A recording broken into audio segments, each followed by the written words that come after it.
سورۃ الاعراف آیت 150 میں ہے۔ وَأَلْقَى الْأَلْوَاحَ وَأَخَذَ بِرَأْسِ أَخِيهِ يَجُرُّهُ إِلَيْهِ قَالَ ابْنَ أُمَّ إِنَّ الْقَوْمَ اسْتَضْعَفُونِي وَكَادُوا يَقْتُلُونَنِي فَلَا تُشْمِتْ بِيَ الْأَعْدَاءَ وَلَا تَجْعَلْنِي مَعَ الْقَوْمِ الظَّالِمِينَ۔ اور موسیٰ نے تورات کی تختیاں پھینک دیں اور اپنے بھائی کا سر پکڑ کر انہیں اپنی طرف گھسیٹنے لگے۔ ہارون نے کہا، اے میرے ماں جائے، ان لوگوں نے مجھے کمزور سمجھا اور قریب تھا کہ مجھے قتل کر ڈالتے، تو تم دشمنوں کو مجھ پر ہنسنے کا موقع نہ دو اور مجھے ان ظالموں میں مت شمار کرو۔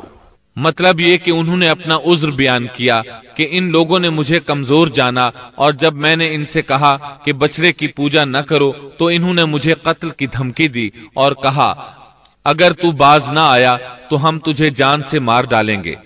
تو اے میرے بھائی، اب ایسا انداز اختیار نہ کرو کہ لوگوں کو مجھ پر ہنسنے کا موقع ملے، میں یقیناً بے قصور ہوں۔ جب انہوں نے اپنا عذر پیش کر دیا تو موسیٰ علیہ السلام سامری کی طرف متوجہ ہوئے۔ قال فما خطبك يا سامری؟ موسیٰ نے پوچھا، سامری تیرا کیا معاملہ ہے؟ موسیٰ علیہ السلام نے اس سے پوچھا، سامری تو نے یہ کام کیوں کیا اور کس طرح تو نے بچڑے سے آواز نکالی؟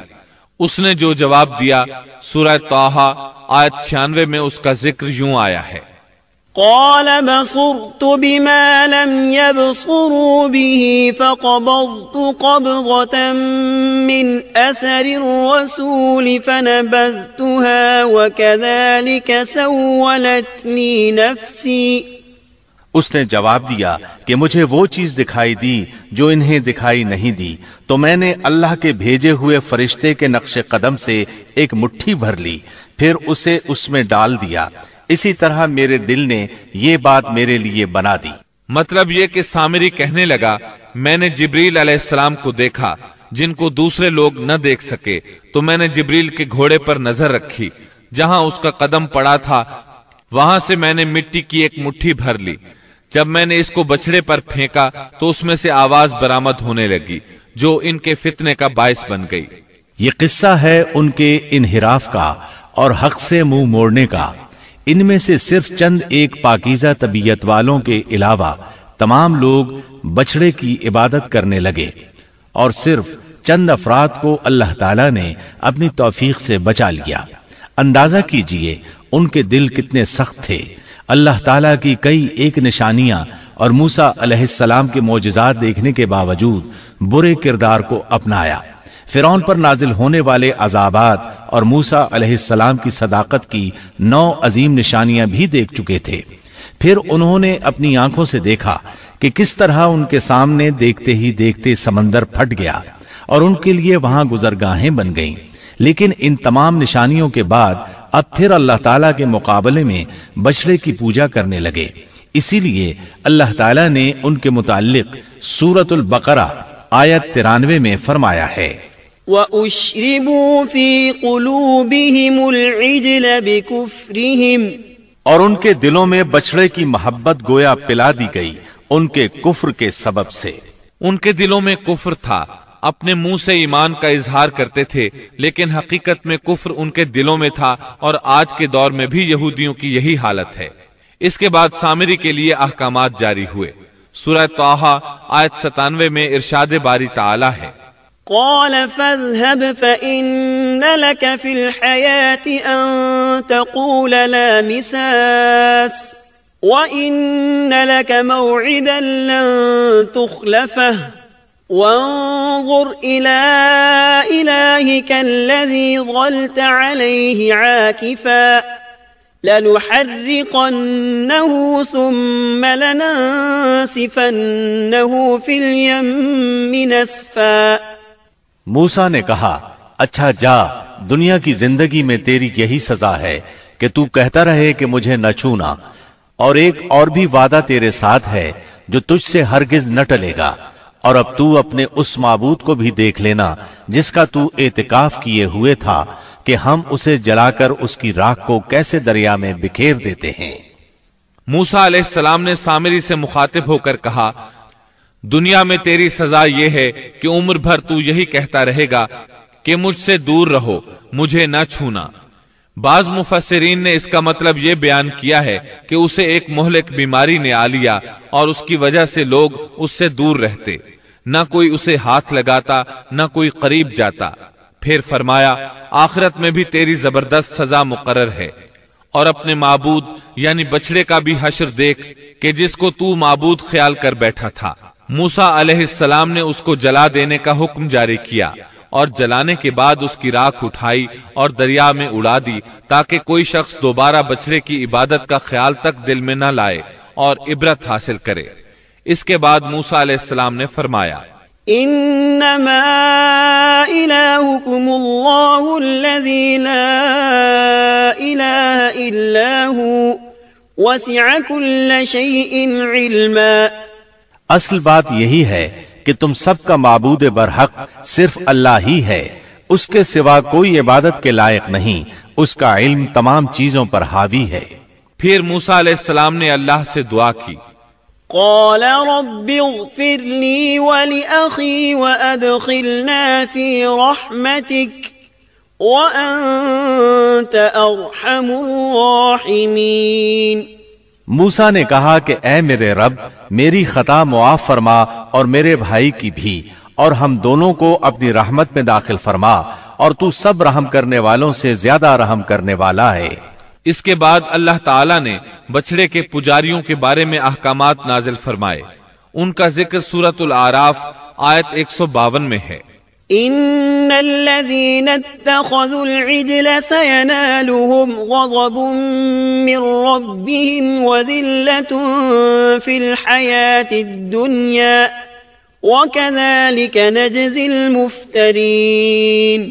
جن لوگوں نے بچڑے کو معبود بنایا ان پر بہت جلد ان کے رب کا غضب نازل ہوگا اور دنیا کی زندگی میں ذلت نصیب ہوگی، اور ہم افترا پردازوں کو ایسی ہی سزا دیا کرتے ہیں۔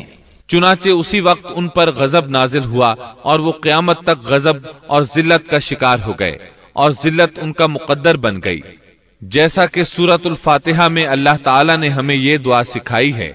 سورۃ الفاتحہ آیت 6 اور 7 میں ہے، اهدنا الصراط المستقيم صراط الذين أنعمت عليهم غير المغضوب عليهم ولا الضالين۔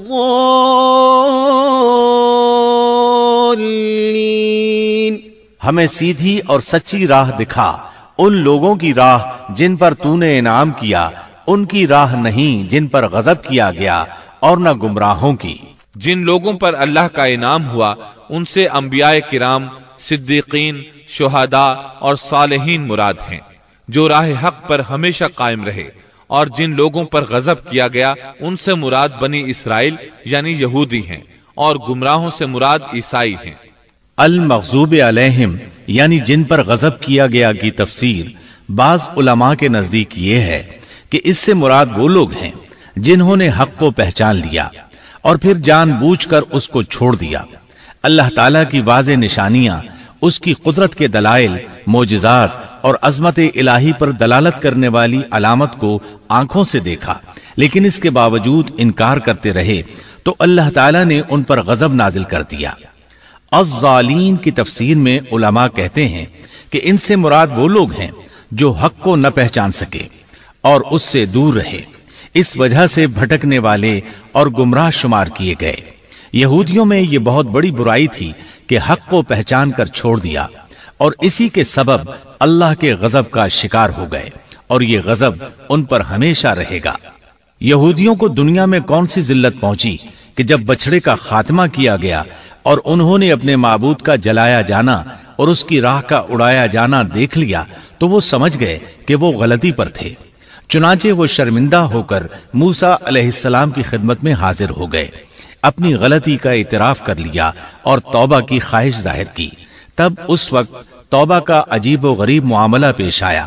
حکم ہوا، اللہ تعالیٰ سورۃ البقرہ آیت 54 میں فرماتے ہیں، وَإِذْ قَالَ مُوسَى لِقَوْمِهِ يَا قَوْمِ إِنَّكُمْ ظَلَمْتُمْ أَنفُسَكُمْ بِاتِّخَاذِكُمُ الْعِجْلَ فَتُوبُوا إِلَى بَارِئِكُمْ فَاقْتُلُوا أَنفُسَكُمْ ذَلِكُمْ خَيْرٌ لَكُمْ عِندَ بَارِئِكُمْ فَتَابَ عَلَيْكُمْ انہو هو التواب الرحیم۔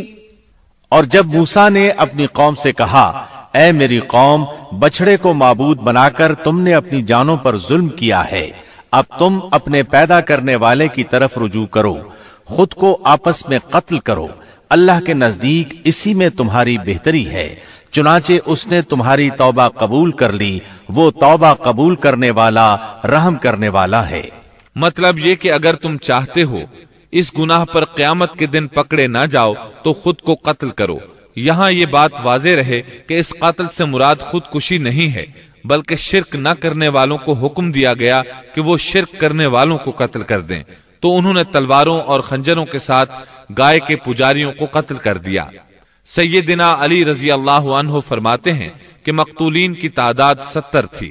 جب 70 آدمی قتل ہو گئے تو موسیٰ اور ہارون علیہ السلام نے عاجزی اور انکساری کے ساتھ بارگاہ الہی میں بخشش کی دعا کی۔ اللہ تعالیٰ نے اپنے برگزیدہ بندوں کی دعا قبول فرمائی اور مقتولین کو معاف فرما دیا اور باقی ماندہ لوگوں کو بھی بخشش سے نوازا۔ حقیقت میں یہ سزا اگرچہ سخت تھی اور بھائی کا بھائی کو قتل کرنا ایسا ہے جیسے اپنے آپ کو قتل کرنا، لیکن یہ سزا ان کی ضدی، ہٹ دھرم اور سرکش طبیعت کے لیے انتہائی مناسب تھی، تاکہ وہ برائیوں سے بچنا سیکھیں اور اپنے گناہوں کا کفارہ ادا کریں۔ بہرحال جب انہوں نے اللہ تعالیٰ کی طرف رجوع کیا، اپنے گناہوں کی معافی مانگی، تو اللہ تعالیٰ نے بھی ان کو معاف فرما دیا، جیسا کہ اللہ تعالیٰ سورۃ الاعراف آیت 153 میں فرماتے ہیں، والذین عملوا السیئات ثم تابوا من بعدها وآمنوا ان ربک من بعدها لغفور رحیم۔